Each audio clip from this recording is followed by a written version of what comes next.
وأشهد أن لا إله إلا الله وحده لا شريك له وأشهد أن سيدنا ومولانا محمدا عبده ورسوله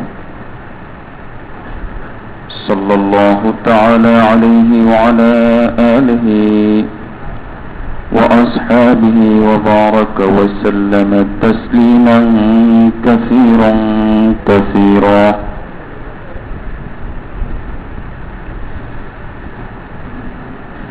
সমস্ত প্রশংসা আল্লাহ তাআলার জন্য।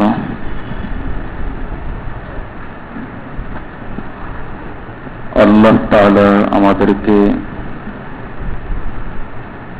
আত্মশুদ্ধির চিন্তা নিয়ে কিছু কথা শোনার জন্য, বলার জন্য বসার তৌফিক দান করেছেন, আলহামদুলিল্লাহ।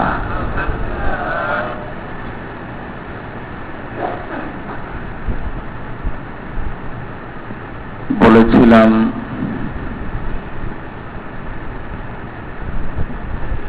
গোটা রমজানে আমাদের মাঝে অবস্থিত অন্তরের বিভিন্ন রোগ সম্পর্কে আলোচনা করা হয়েছে। যে রোগগুলো নিয়ে আলোচনা করা হয়েছে সেগুলোর সার সংক্ষেপ, অর্থাৎ গোটা রমজানে যা আলোচনা হয়েছে তার সার সংক্ষেপ শেষ 3-4 দিন যে কয়দিন সময় পাই আলোচনা করার চেষ্টা করব ইনশাআল্লাহ।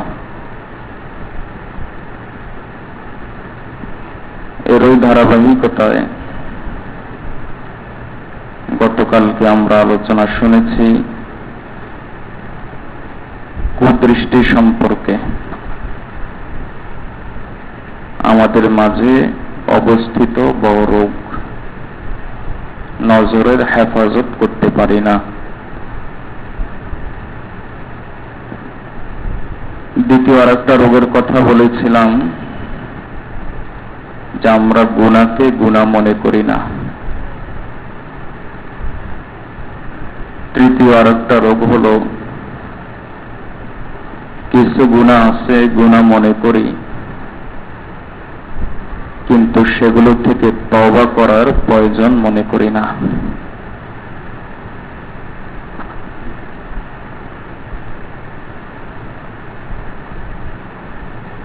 আরেকটা রোগের কথা আলোচনা করেছিলাম, সেটা হলো অপর মুসলমানের প্রতি কুধারণা করে। এগুলো আমাদের রোগ, অন্তরের রোগ।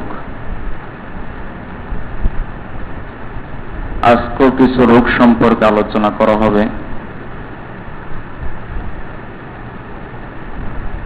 আমাদের মাঝে অবস্থিত ব্যাপক আরেকটা রোগ, যে মাঝে মাঝে আমল করার তৌফিক আল্লাহ আমাদেরকে দেন, সুযোগ পেয়ে যাই, তা আমলটা কবুল হলো কিনা এই চিন্তাটা আমাদের থাকে না। মসজিদে আসলাম, নামাজ পড়লাম, বের হয়ে গেলাম, শেষ।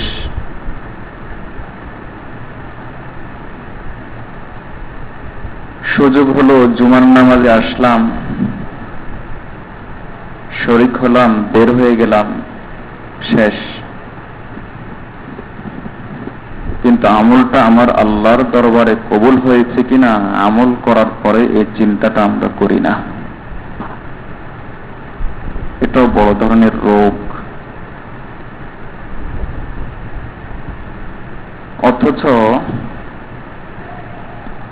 বলা হয়েছে রুবামা ফুতিহা লাকা বাবুত তাআহ ওয়া মা ফুতিহা লাকা বাবুল কবুল। এমন অনেক সময় হয় আল্লাহ আমল করার তৌফিক দেন, কিন্তু কবুল করা ইচ্ছা তো যেহেতু সম্পূর্ণ আল্লাহর, এই জন্য তিনি কবুল করেন না। এরকম অনেক সময় হয়। রাসূলুল্লাহ সাল্লাল্লাহু আলাইহি ওয়াসাল্লামের হাদিস আছে, ওয়ালাউলা লাজামিলু সাতরিহি লাম ইয়াকুন আহলাল লিল কবুল। আমাদের অবস্থা, আমাদের রোগ আল্লাহ রাসূল ধরলেন। আমাদের রোগ হলো আমল করলাম, মনে হয় যেন আল্লাহকে অনেক কিছু দিয়ে দিলাম। 2-4 রাকাত, 5 রাকাত, 6 রাকাত, অথবা কন্টিনিউ হয়তো 1 মাস, অথবা সারা জীবনেই ধরি হয়তো নামাজ পড়ার সুযোগ হয়েছে। তখন আমরা মনে করি যে আল্লাহকে তো অনেক কিছু দিয়ে দিয়েছে। অথচ হাদিস শরীফে আল্লাহ রাসূল সাল্লাল্লাহু আলাইহি ওয়াসাল্লাম বলেন, আল্লাহ আমাদের আমলের মুখাপেক্ষী নন। আল্লাহ রাসূল সাল্লাল্লাহু আলাইহি ওয়াসাল্লাম বলেন,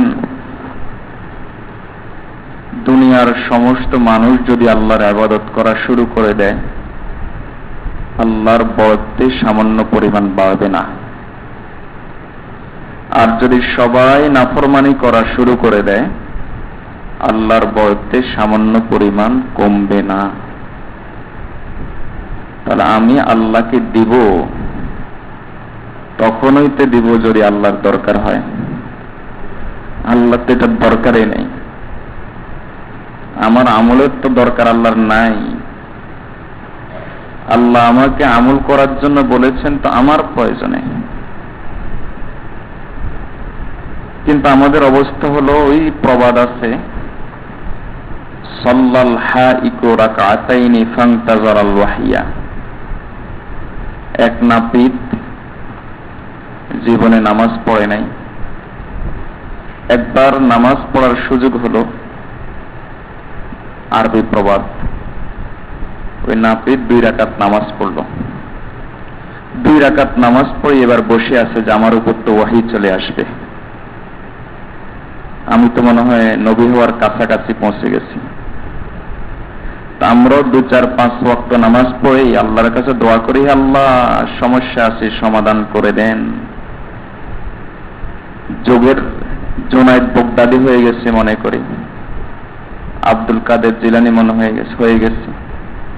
এরপর বলি কি, কেন যে আল্লাহ আমার দোয়া কবুল করেন না? দুনিয়ার কত মানুষ আছে আল্লাহর ইবাদত করে না, তারা তো সুখে শান্তিতেই আছে। আপনি কি সুখ শান্তির জন্য আল্লাহর ইবাদত করলেন?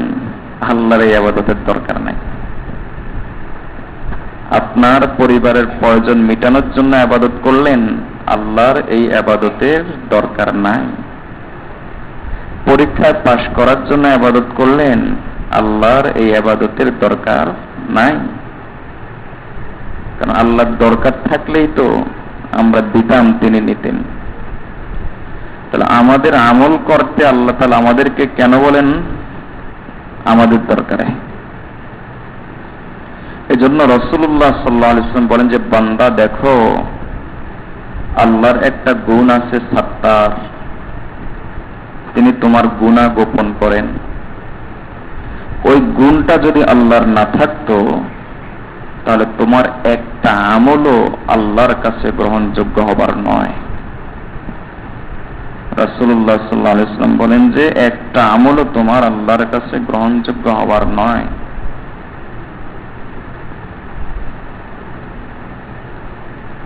এরকম অনেক সময় হয়, ইবলিস আমল করেছে, কবুল হয় নাই।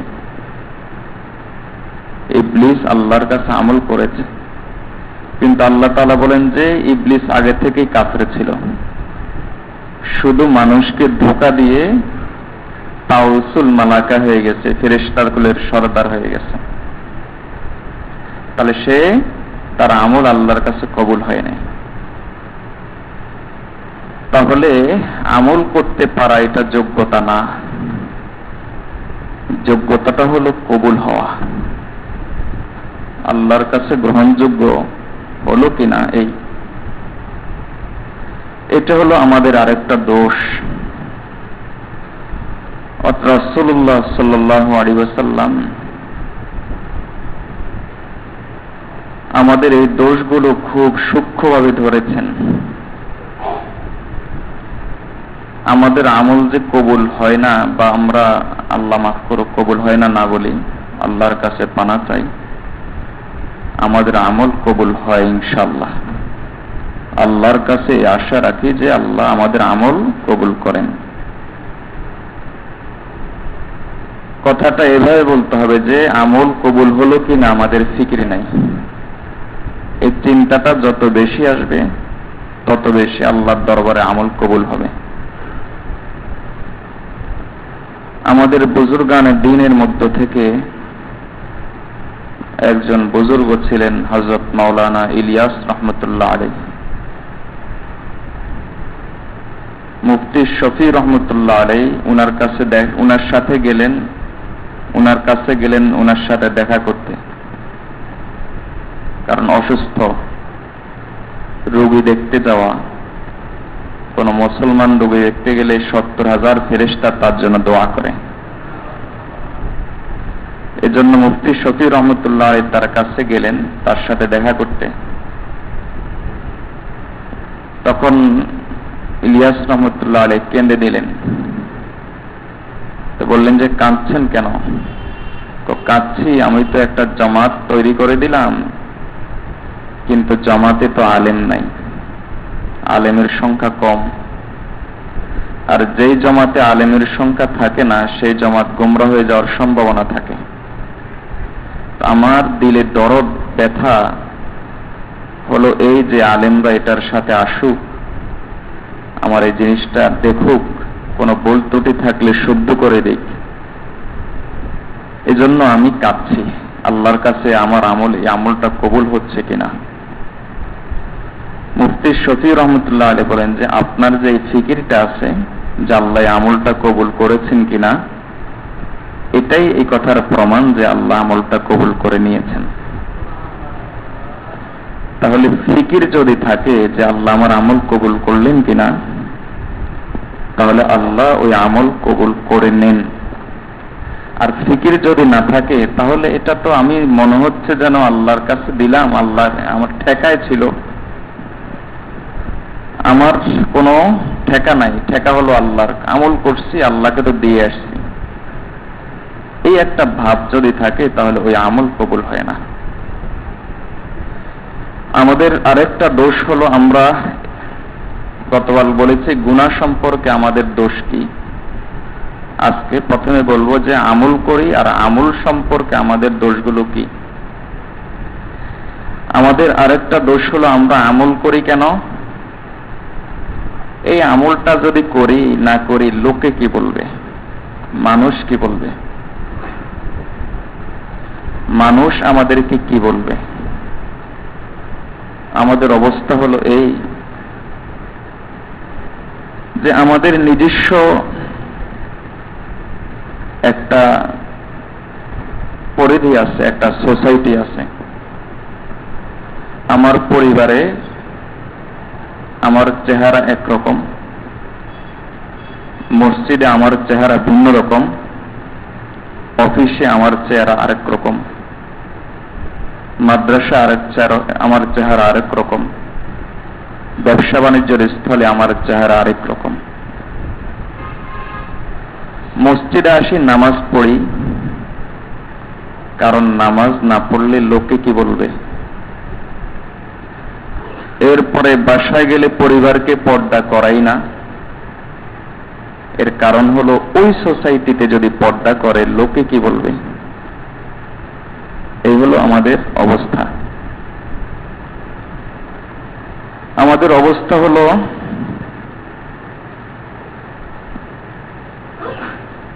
আল্লাহর বান্দা, আল্লাহ আপনাকে এই কথা জিজ্ঞেস করবেন না যে আপনি কি মুফতি সাহেব, আপনি কি মাওলানা সাহেব, অথবা আপনি কি 3 চিল্লা দিয়েছেন, অথবা আপনি কি পীরের মুরিদ হয়েছেন।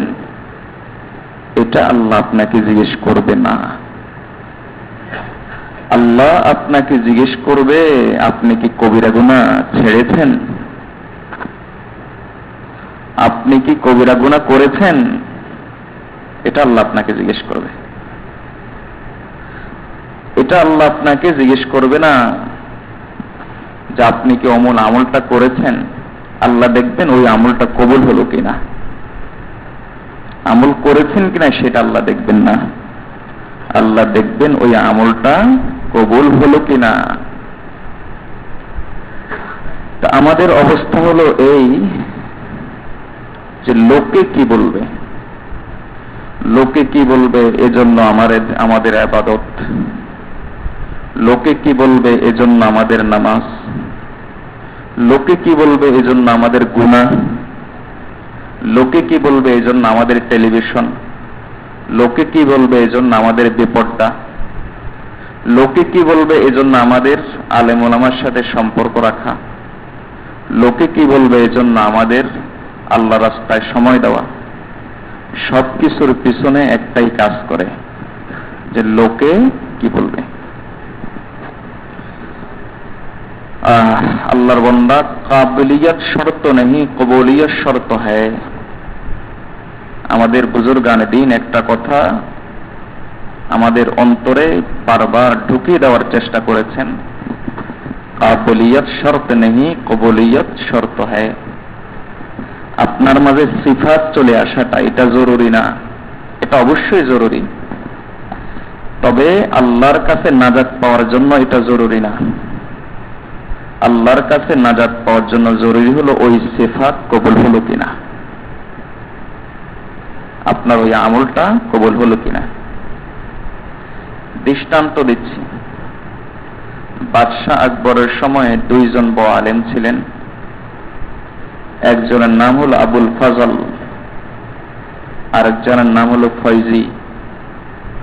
তাফসিরে বেনুকাত লিখেছেন আরবিতে, মানে এমন একটা তাফসির লিখেছেন যে তাফসিরের হরফগুলো হলো নক্তাবিহীন, মানে আলিফ আছে, বা নাই, তা নাই, সা নাই, জিম নাই, হা আছে, খা নাই, দাল আছে, এই শুধু নক্তাবিহীন হরফ দিয়ে একটা তাফসির লিখেছে। এবার বলেন কত বড় মেধার অধিকারী। দুই স্তরে, মাত্র দুই স্তরে হাফিজ ইবনে হাজার আসকালানির শাগরিদ। হাফিজ ইবনে হাজার আসকালানি হলেন বুখারীর, সহিহ বুখারীর সবচাইতে বড় ব্যাখ্যাকার। হাফিজ ইবনে হাজার আসকালানির শাগরিদ মাত্র দুই স্তর পরে। আবুল ফজল এবং ফয়জি দুই ভাই। ছোট ভাইয়ের অবস্থা ছিল যে একেবারে একটা কথা একবার শুনতো মুখস্থ হয়ে যেত। বড় ভাইয়ের অবস্থা ছিল একটা কথা দুইবার শুনলে মুখস্থ হতো। বাদশাহ আকবরের চাটুকার ছিল, এত বড় আলেম, দরবারি আলেম ছিল, বাদশাহ আকবরের চাটুকার ছিল। দ্বীন-এ ইলাহি অর্থাৎ বাদশাহ আকবরের নিজস্ব ধর্ম, সেই ধর্মটা সে আবিষ্কার করেছে এই দুই আলেম, একজন আবুল ফজল, একজন ফয়জি। ছোটখাটো আলেম না, তুখোড় আলেম। এই দুই আলেম, এই দুই বাদশাহ আকবরের দরবারের দরবারি আলেম। এবং হযরত মুজাদ্দিদ আল ফিসানি রহমতুল্লাহ আলাইহি, যিনি বাদশাহ আকবরের বিরুদ্ধে জিহাদ করেছেন, তাকে জেলে নেওয়ার পিছনে সবচাইতে বড় দায়ী হলো এই দুই আলেম। বাদশাহ আকবর তাকে জেলে নিয়ে গিয়েছিল, দীর্ঘদিন তিনি জেলে ছিলেন। মুজাদ্দিদ আল ফিসানি রহমতুল্লাহ আলাইহি দায়ী ছিল আবুল ফজল, দায়ী ছিল ফয়জি, দরবারি আলেম। আলেম হিসাবে মুজাদ্দিদ আল ফিসানির চাইতে ছোট না, আলেম হিসাবে মুজাদ্দিদ আল ফিসানির চাইতে বড়। কাবিলিয়তের অভাব নাই, যোগ্যতার অভাব নাই, কিন্তু আল্লাহর দরবারে কবুল হয় নাই। তাহলে যোগ্যতা বড় জিনিস না, বড় জিনিস হলো আল্লাহর দরবারে কবুল হলো কিনা। আল্লাহর বান্দা, আপনি দু চার পাঁচটা ইসলামের বই পড়েন, গবেষণা করেন এবং আপনার হক হক্কানি আলেম ওলামার সাথে আপনার সম্পর্ক আছে, অথবা আপনি দাওয়াতে তাবলীগে সময় লাগিয়েছেন, অথবা আপনি মাদ্রাসায় পড়েছেন, এটা মূল বিষয় না। এটা হলো মূল বিষয়ের পথে পৌঁছার জন্য সহায়ক। মূল বিষয় হলো আপনার ঈমান আমল ঠিক হলো কিনা। আপনি আলহামদুলিল্লাহ সূরতে সিরতে যথেষ্ট দিনদার, কিন্তু পরিবার আপনার সাথে চলে বেপরদায়, তাহলে এটা দিনদারি না, এটা দিনদার আপনার সাজা হলো, দিনদার আপনার সাজা হয়েছে। সূরতে সিরতে আলহামদুলিল্লাহ যথেষ্ট দিনদার, টেলিভিশনকে এখনো নাজায়েজ বলতে পারেন না। এটা যদি জায়েজ হইতো মসজিদে এনে চালান না কেন? জায়েজই যখন, এটা যদি ইবাদত শিকার জিনিসই হয়, তাহলে আলেম ওলামা কোরআন হাদিসের কি দরকার? মাসালা মাসাইল ইবাদত শিখবেন এখান থেকে, আনেন না মসজিদে এনে চালাই দেন, রমজানের অনুষ্ঠানগুলো চালান না কেন? আল্লাহর বান্দা, এগুলো আমাদেরকে বুঝতে হবে। এই যে সবকিছু আমরা আমাদের নিজেদের মতো করে সেট আপ করে নিচ্ছি। এমনও দেখা যায় যে লোক, এই স্ত্রী যাচ্ছে 50-60 বছর তার বয়স, একেবারে হাত মোজা পাও মোজা, আর আমি গর্ব করি বলে খাস পর্দায় আছে, সাথে যুবতী মেয়েটা জিন্সের প্যান্ট পরা। একটা চিড়িয়াখানার মধ্যে আছি আমরা। দিনদারি জিনিসটাকে আমরা মনে করি এটা চিড়িয়াখানার জিনিস, শুধু আমি বাঁচলেই হবে, আর কারো বাঁচানোর দরকার নাই। আমি নামাজ পড়লেই হবে, আর পরিবারকে বাঁচানোর দরকার নাই, আর আমার ছেলে মেয়ের চিন্তা করার দরকার নাই। এটা এতই সস্তা মনে করি আমরা, এতই সস্তা মনে করি। আমার জীবনে আসলো তো আসলো, আর তারা জাহান্নামে গেলে তো গেল, অসুবিধা কি? এই একটা ভাব, মানে সব বিষয়টা আমাদের, গুনার বিষয়টা বলেন, ইবাদতের বিষয়টা বলেন, সব বিষয়টা আমাদের গড়ে উঠেছে শুধু মানুষ আমাদেরকে কি বলবে। বিয়ে শাদী, দিনদার, যথেষ্ট দিনদার, কিন্তু ব্যান্ড দল আনবে, সেখানে ডিশের ব্যবস্থাও থাকবে, বেপর্দার ব্যবস্থাও থাকবে, কমিউনিটি সেন্টারে গিয়ে বিয়েও করবে। অথচ দেখা যাচ্ছে যে হয়তো বাহ্যিক সুরতে যথেষ্ট দিনদার, বাহ্যিক সুরতে মসজিদে আসা যাওয়া আছে, বাহ্যিক সুরতে চিল্লা আছে, সাল আছে, কিন্তু কমিউনিটি সেন্টারে বিয়া, পর্দা নাই, বরে পর্দা নাই। আল্লাহর বান্দা, কাবিলিয়ত শর্ত নয়। আপনার এই আমলগুলো নেক আমল, এই আমলগুলো আপনি করলেন কিনা, এইটা যদি আপনি করলেন তো করলেন, আর কবুল হলো কিনা এর ফিকির নাই, তাহলে এমন আমলের আল্লাহর দরকার নাই। এই আমলের আপনার আল্লাহর দরকার নাই, কবুলের ফিকির আপনার করতে হবে। লোকে কি বলবে নয়, আপনার মাথায় ঠিক খাটতে হবে আল্লাহ এবং তার রাসূল কি বলবেন। আল্লাহ এবং তার রাসূল কি বলবেন, এটা যদি আপনার মাথায় না থাকে, আপনার নামাজও কাজ হবে না, আপনার চিল্লাও কাজ হবে না, আপনার ওয়াজ শোনাও কাজ হবে না, আপনার আলেম ওলামার কাছে আসাও কাজ হবে না। যদি আপনার মাইন্ড চেঞ্জ না করতে পারেন, যদি আপনি এই কথা না বলতে পারেন যে আল্লাহ এবং তার রাসূল কি বলবেন। আল্লাহ তাআলা আমাদেরকে বিষয়টা বোঝার তৌফিক দান করুন, এবং আমাদের আমলগুলোকে আল্লাহর দরবারে কবুল করিয়ে নেওয়ার তৌফিক দান করুন। আমলের ব্যাপারে আমাদের আরেকটা সমস্যা হল রিয়া। লোক দেখানোর জন্য আমল করি। আমি প্রায় মেসাল দিই, গত ৫ম বারে যে হজে গিয়েছি, ওই জায়নামাজটা আনত ডেস্টিনি যারা করে, ডেস্টিনি বা এই জাতীয় কোম্পানির সাথে যারা জড়িত, এরা কেন এটা ছেড়ে ভিক্ষা করে না আমি জানি না, কারণ ওইটা আরো অনেক ভালো। যাই হোক, এ জাতীয় কোম্পানির সাথে যারা জড়িত, আমি একটা অভিজ্ঞতার কথা বলি মাঝখানে। একজন হক্কানি আলেম, তার প্রতি শ্রদ্ধা নষ্ট হওয়ার জন্য কোনো কারণ থাকে না। কিছু কারণ আমাদের সমাজে তৈরি হয়েছে।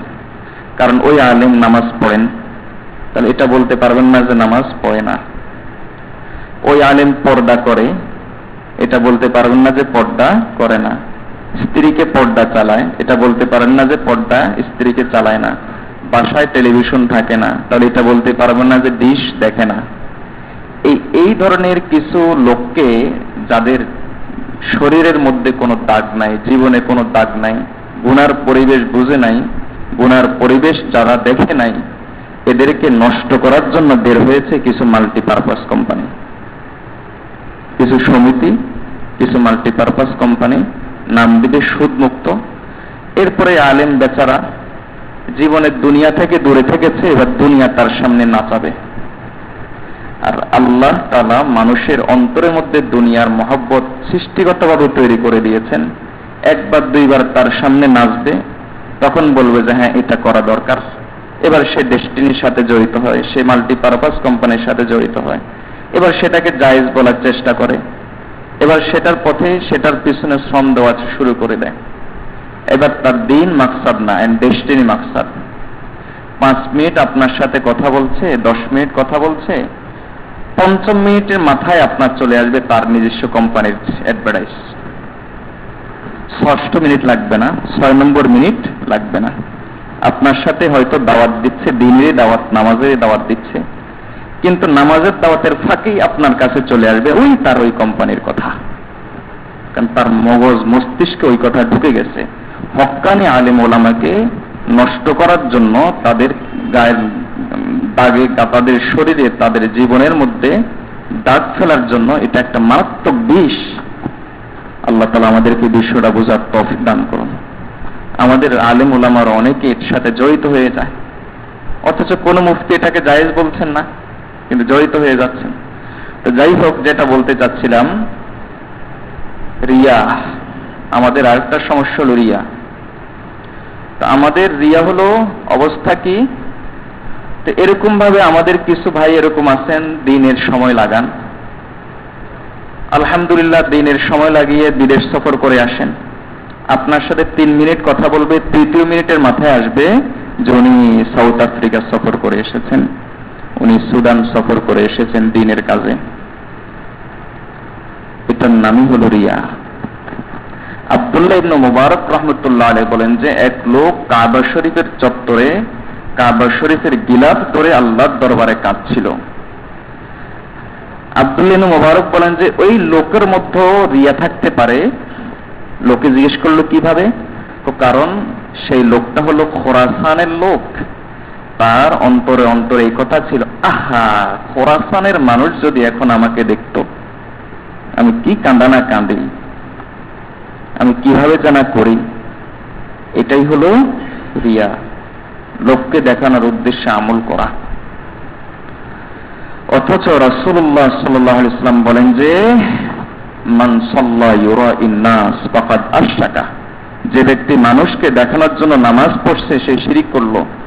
এবার আসেন, যে ব্যক্তি মানুষকে দেখানোর জন্য বয়ান করছে সে শিরিক করলো। কারণ নামাজ হলো প্রধান ইবাদত, 1 নম্বরটা চলে আসছে, বাকিগুলো তো এমনিতেই চলে আসছে। যে ব্যক্তি নামাজে মানুষকে দেখানোর জন্য বয়ান করলো সে শিরিক করলো। যে ব্যক্তি মানুষকে দেখানোর জন্য মুফতি হলো সে শিরিক করলো। যে ব্যক্তি মানুষকে দেখানোর জন্য মাওলানা হলো সে শিরিক করলো। যে ব্যক্তি মানুষকে দেখানোর জন্য চিল্লা লাগাইলো সে শিরিক করলো। যে ব্যক্তি মানুষকে দেখানোর জন্য সাল লাগাইলো সে শিরিক করলো। যে ব্যক্তি মানুষকে দেখানোর জন্য মসজিদে আসলো সে শিরিক করলো। ফাকাদ আশরাকা, ছোট শিরিক, কবিরা গুনাহ।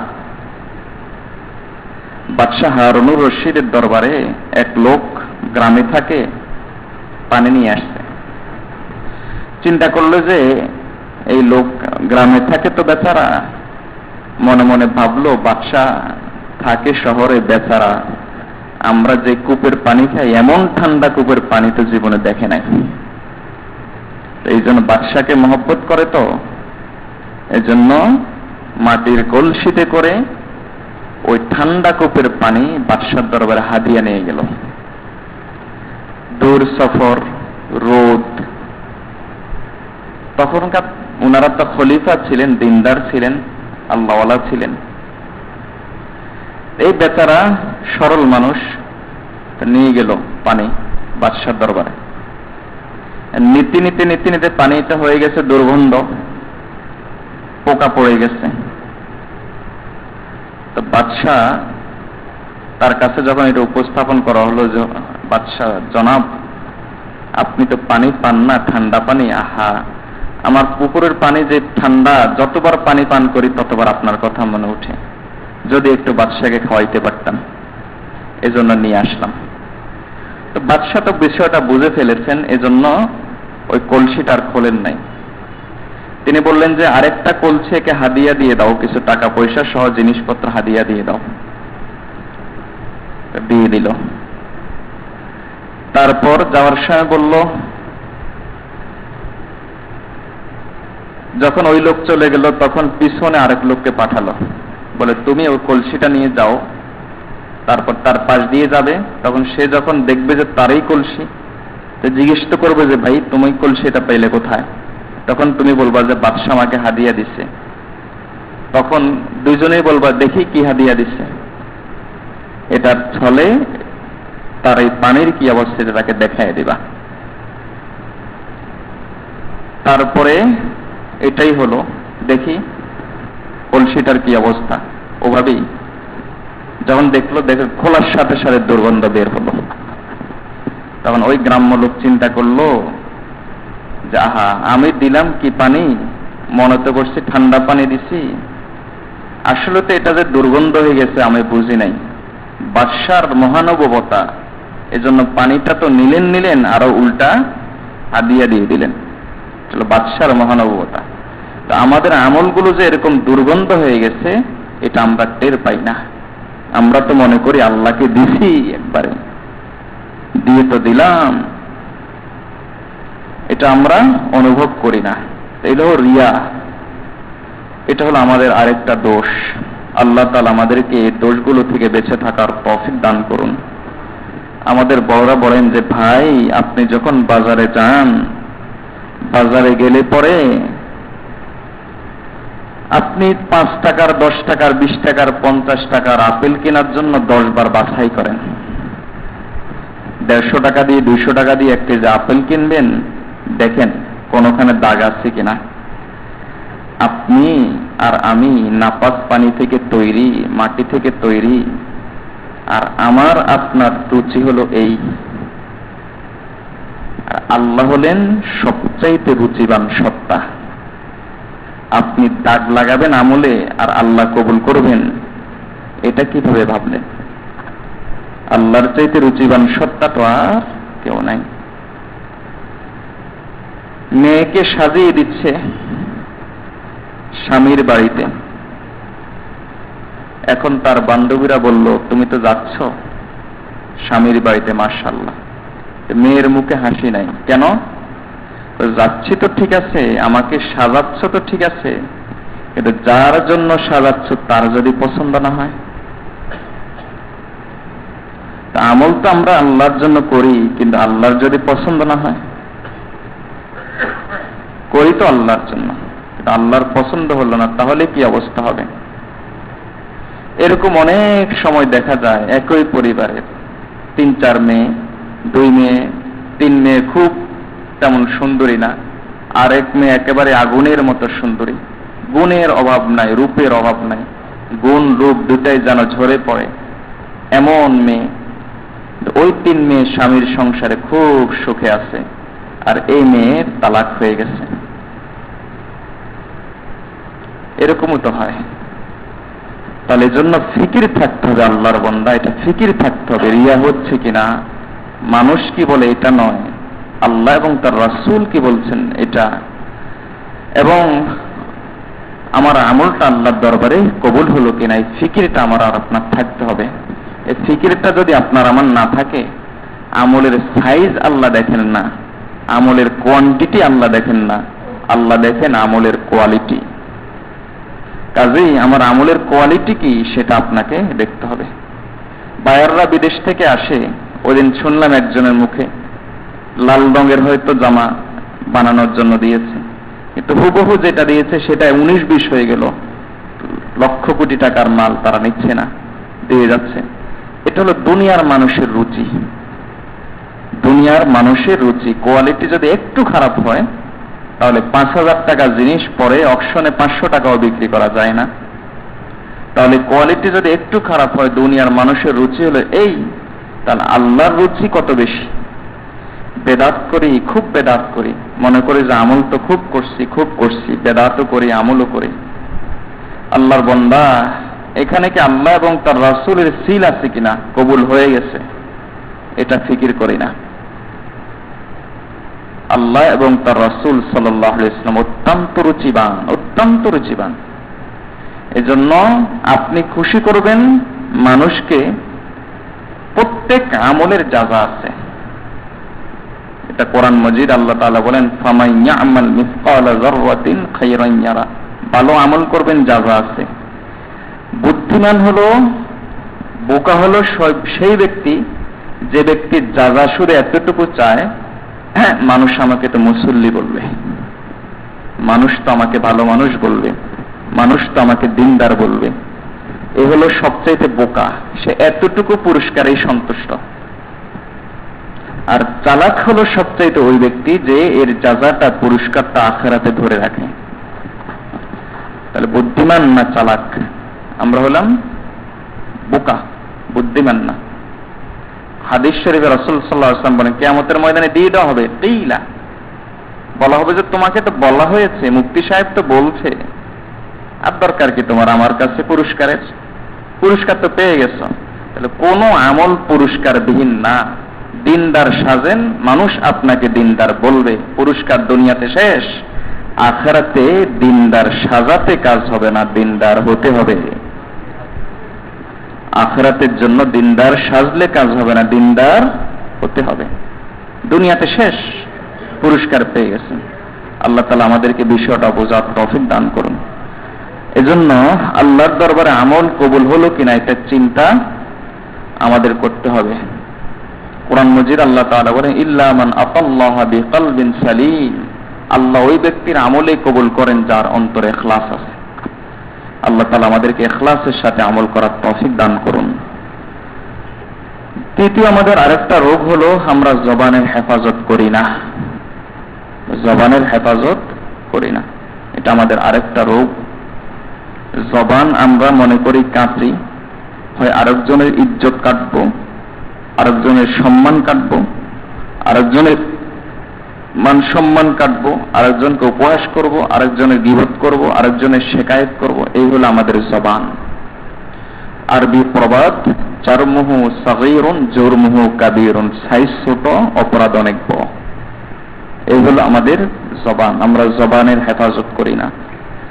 জবানের হেফাজতের ক্ষেত্রে আমি বলেছিলাম যে সবচাইতে বড় মারাত্মক দোষ হলো আমরা গীবত করি, এবং গীবত তো আমরা এমনিতেই করি।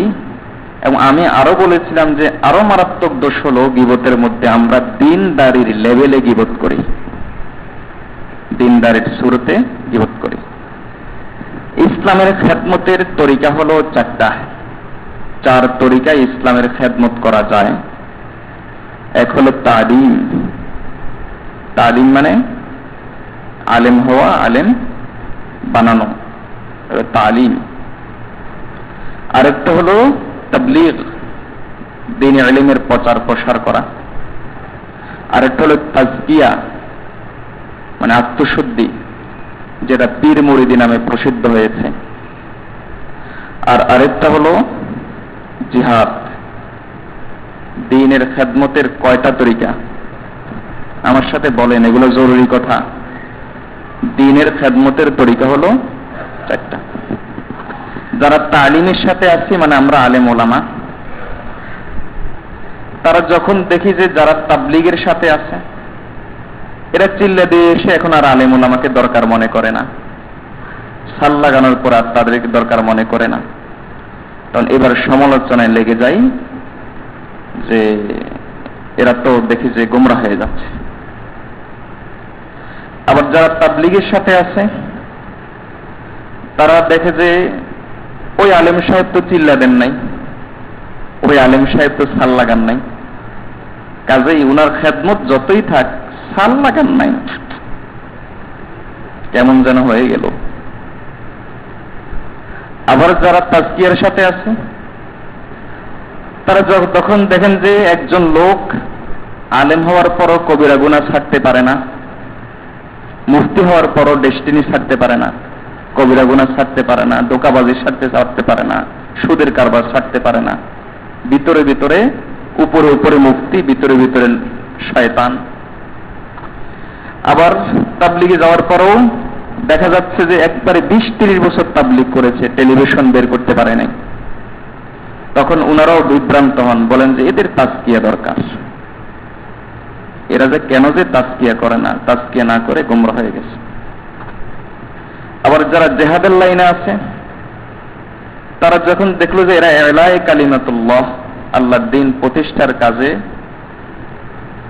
আল্লাহ রাসূল সাল্লাল্লাহু আলাইহি ওয়াসাল্লাম যে পদ্ধতি বাতলিয়েছেন সে পদ্ধতি তারা অবলম্বন করে না, তখন বলে যে আলেম ওলামাও গোমরা, তাজকিয়ার লাইনে যারা আছে এরাও গোমরা, এরপরে তাবলিগের লাইনে যারা আছে এরা গোমরা।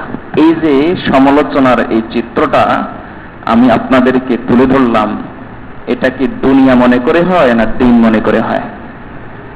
কথা বুঝেন নাই? এটা কি মনে করে হয়? এটা কি গীবত নয়? আল্লাহর বান্দা, একজন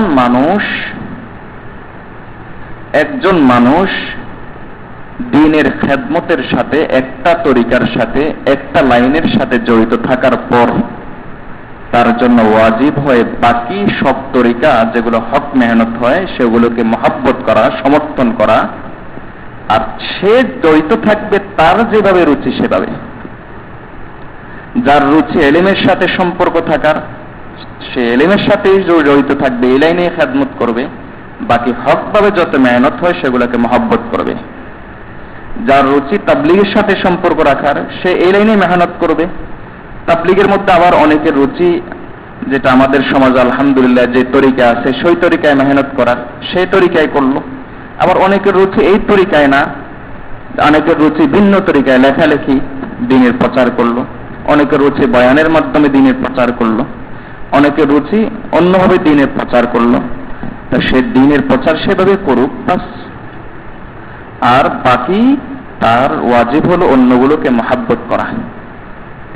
তাজকিয়ার সাথে যে জড়িত, ওনার রুচি যদি এই লাইনে বেশি হয় এই লাইনেই থাকুক, বাকি অন্যদেরকে মহব্বত করবে। জিহাদের লাইনে যারা জড়িত তার রুচি হলো এই লাইনেই থাকুক, তার রুচি যেহেতু এই লাইনে, বাকিদেরকে মহব্বত করবে। এটা হলো সহিহ তরিকা, এটা হলো সহিহ তরিকা। কিন্তু দ্বীনের নামে একজনের সমালোচনা করা এটা না। মনে রাখবেন, আপনার আমার দ্বীনদারির চাইতে দ্বীন বড়। আমি দ্বীনদার হওয়ার চাইতে দ্বীনের উপর কায়েম থাকা বড়, দ্বীনের উপর কায়েম থাকার চাইতে দ্বীন বড়। একটা অত্যন্ত সূক্ষ্ম একটা কথা বললাম, আমি দ্বীনদার হওয়ার চাইতে দ্বীনদারির উপর কায়েম থাকা এটা বড় জিনিস, আর দ্বীনদারির উপর কায়েম থাকার চাইতে আমার দ্বীন হলো বড় জিনিস। এর অর্থ কি? এর অর্থ হলো দ্বীনদারির নামে আপনি কবিরা গুনাহ করবেন, তা জায়েজ হবে, যাবে না। আপনাকে দেখতে হবে দ্বীন এটাকে কবিরা গুনাহ বলে কিনা। যদি দ্বীন এটাকে কবিরা গুনাহ বলে তাহলে এটা কবিরা গুনাহ। আমাদের এখানে আলহামদুলিল্লাহ কিছু আহলে হাদিস ভাই আছেন, আমার কাছে তো ভালোই লাগে। একটা মসজিদের পরিবেশে এভাবেও আমল হচ্ছে, ওভাবেও আমল হচ্ছে, হাদিস এটাও আছে ওটাও আছে, কত সুন্দর। আল্লাহ রাসূল সাল্লাল্লাহু আলাইহি ওয়াসাল্লাম হাদিসের উপর সবভাবে একই সাথে আমল হয়ে যাচ্ছে। কিছু ভাই ওভাবে আমল করতেছেন, কিছু ভাই আমল করতেছেন, সব ভাই হাদিসের উপর আমল করতেছেন। চমৎকার, কত সুন্দর পরিবেশ। কিন্তু হয় কি, ওই যে আহলে হাদিস, এই আহলে হাদিস হয় এরকম, আমি মিথ্যা বলি না, এরকমই হয়। আবার আহলে হাদিস ভাইরাও একসাথে হলে কি যে বলে, এরা কিচ্ছু বুঝে আসে না। হাদিসে নাই, বুখারীতে নাই। তাহলে এটা হচ্ছে কি দ্বীনদারির নামে। এই যে এই গীবতটা হচ্ছে, এটা কিসের নামে হচ্ছে ভাই? দ্বীনদারির নামে হচ্ছে। অথচ আল্লাহর বান্দা হাদিসে এরাও আছে। ওনারা ইমাম আবু হানিফা রাহমাতুল্লাহ আলাইহি হাদিস যেভাবে বুঝেছেন মনে করেন সেভাবে আমল করেন। আর ওনারা হাফিজ ইবনে তাইমিয়া, আল্লামা নাসিরউদ্দিন আলবানী, এ জাতীয় আলেম যারাভাবে বুঝেছেন মনে করেন, হাফিজ ইবনুল কাইয়্যুম, শেখ হাফিজ ইবনুল জাওজি যেভাবে বুঝেছেন মনে করেন সেভাবে তো ওনারা আমল করেন। এখানে তো সমালোচনার কিছু নাই। এমন তো না যে কেউ গোমরা হয়ে গেছে আবার কেউ খুব হেদায়েতের উপর আছে। আপনি কি বলতে পারবেন আপনি হানাফিয়তের উপর নামাজ পড়ার পর আল্লাহর দরবারে আপনার এই আমলটা কবুল হয়ে গেছে নিশ্চয়তা কি দিতে পারবেন? অথবা আপনি আহলে হাদিসকে এই নিশ্চয়তা দিতে পারবেন যে আপনি আহলে হাদিসের উপর আমল করার পর আল্লাহর দরবারে আপনার আমলটা কবুল হয়ে গেছে? তাহলে সমালোচনা করার সাহসটা কেন আসে? কেন আপনার এই কবিরা গুনাহটা হয় দিনদারির নামে? আল্লাহ তাআলা আমাদেরকে এই বিষয়টা বোঝার তৌফিক দান করুন। এই বিষয়গুলো আমাদের খুব গভীরভাবে, ভাই আমরা আমল করি, আল্লাহর দরবারে আমল কবুল করাতে হবে। আল্লাহর দরবারে আমল কবুল কর, এমনি তো গুনার শেষ নাই, গুনার শেষ নাই, গুনার শেষ নাই। তওবা করি না, গুনাহ বেপরোয়াভাবে করি, আবার আমল করি, সেটাও যদি কবুল না হয় তাহলে আমি কি নিয়ে আল্লাহর কাছে যাব? একটা আমল আমি একটা গীবত করে নষ্ট করে দিলাম। কারণ গীবত হলো, ইমাম আবু হানিফা রাহমাতুল্লাহ আলাইহি বলেন যে আরে ভাই যদি গীবত করতে হয় আমি আমার মায়ের গীবত করব, বোঝানোর জন্য তিনি বলেন। কারণ গীবত এর অর্থ হলো যার গীবত করলাম অত তার আমল নামায় সব আমলগুলো চলে গেল, আমার আর মেহনত করা লাগবে না। আমি কষ্ট করে রমজানের রাতগুলোতে আমি রাত জাগরণ করেছি, কিয়ামুল লাইল করেছি, ইবাদত করেছি, এরপর ওই রাতের ভিতরের কোন একটা অংশে 5-6 জনের গীবত করে বসেছি, আমার রাতের আমলও হয়েছে। আমল বৃথা যায় না, তবে আপনার কাজে আসবে না, যার গীবত করেছেন তার কাজে আসবে। এই হলো গীবত, এই হলো গীবত। এই জন্য ইমাম আজম আবু হানিফা রাহমাতুল্লাহ আলাইহি বলেন যে ভাই আমি যদি গীবত করি আমি আমার মায়ের গীবত করব। কারণ এত কষ্ট করে আমল করি আর সে আমল যাকে দেখতে পারি না তাকে দিয়ে দিলাম, এটা তো লস প্রজেক্টে কাজ হলো। আর মুমিন কখনো লস প্রজেক্টে কাজ করে না। তাহলে আমি গীবত করব তো মায়ের গীবত করব, আমল মা পাক। আল্লাহ তাআলা আমাদেরকে এই বিষয়টা বোঝার তৌফিক দান করুন। তাহলে আমাদের আরেকটা বড় ধরনের রোগ হলো যে আমরা জবানের হেফাজত করি না। জবানের হেফাজতের মধ্য থেকে বড় রোগ হলো আমরা গীবত করি। আল্লাহ তাআলা আমাদেরকে এই রোগগুলো থেকে বেঁচে থাকার তৌফিক দান করুন, এই রোগগুলো। এবং আরেকটা বড় রোগ, এই রোগটার কথা বলে আজকের জন্য শেষ করব। আমাদের আরেকটা বড় রোগ হলো, বলেছি যে সংক্ষেপে সব রোগগুলো যেগুলো পুরা রমজানে বয়ান হয়েছে বলবো বলেছি, এজন্য সবগুলো একটু একটু বলে যাচ্ছি। আমাদের আরেকটা বড় রোগ হলো হিংসা, হাসাদ।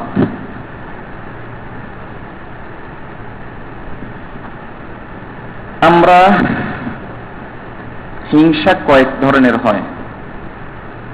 এক ধরনের হিংসা হলো অমুকের কাছে এই জিনিসটা আছে, আমার কাছেও থাকা দরকার,